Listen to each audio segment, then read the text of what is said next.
today. It's a red, white, support the blue flashback weekend. Flashing back to our favorite interviews with those that have put their lives on the line for their fellow citizens. The Hidden Killers Podcast. This is an examination of the hidden human condition This is the Hidden Killers Podcast. with Tony Brueski. As you know, on this show, we talk with people of all different careers, from attorneys to FBI agents to detectives to former Secret Service investigative consultants such as Jim Rathman. He's joining us right now to give his insight into what he's observed thus far in the trial of Lori Vallow Daybell that's been standing out to him. Jim, welcome. Just going to kind of open it up to you right there. Yeah, the case we hear with Lori, I mean, it's interesting. I think it shows the evilness that that she and her husband were all about. The wiring of money. That was pretty interesting.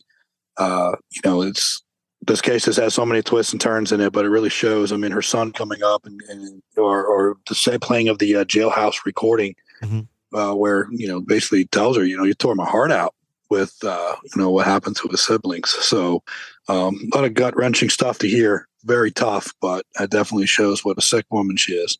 How common is it for someone? I mean, this is a very unique case in many ways. But there are people out there that are very much like Lori Vallow Daybell.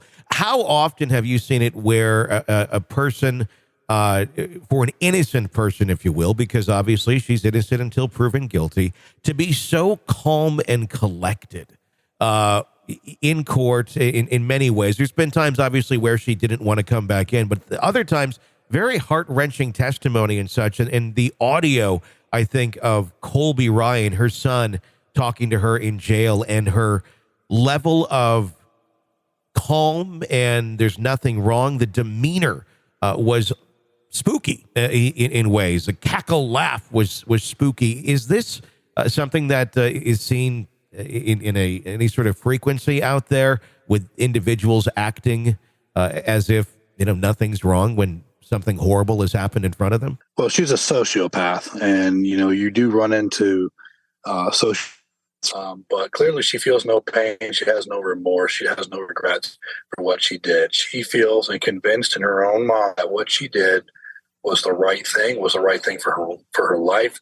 Whatever her cult, religious beliefs, all that plays into it, as that was her justification, and she convinced herself that this was the right thing to do. In her mind, she really feels like she did nothing wrong. She committed no wrong.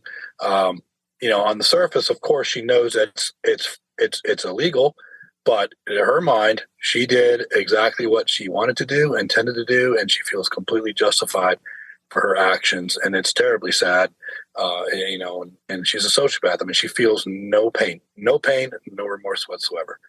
What is it that she's feeling then when she was crying, when she was not wanting to come back into the courthouse? I mean, on the surface, to the outside looking in, one would go, oh, of course, this must be pain and sorrow. You're seeing images of your decaying children on the screen.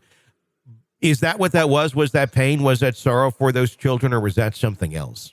I think it's something completely different, to be honest. And I don't feel sorry for what you did. I think she's just kind of putting on a little bit of an act at the same time.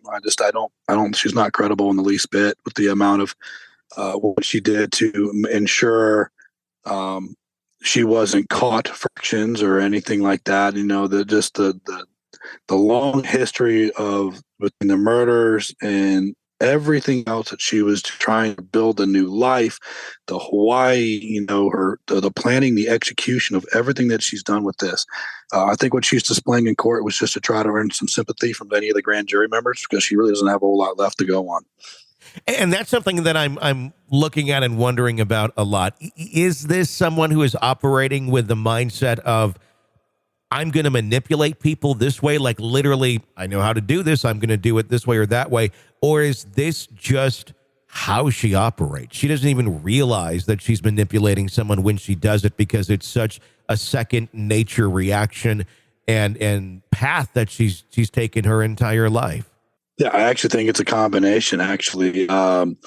I think she master manipulator been doing it so long, but also she thinks she's the smartest person in the room, kind of like how Alec Murdaugh was.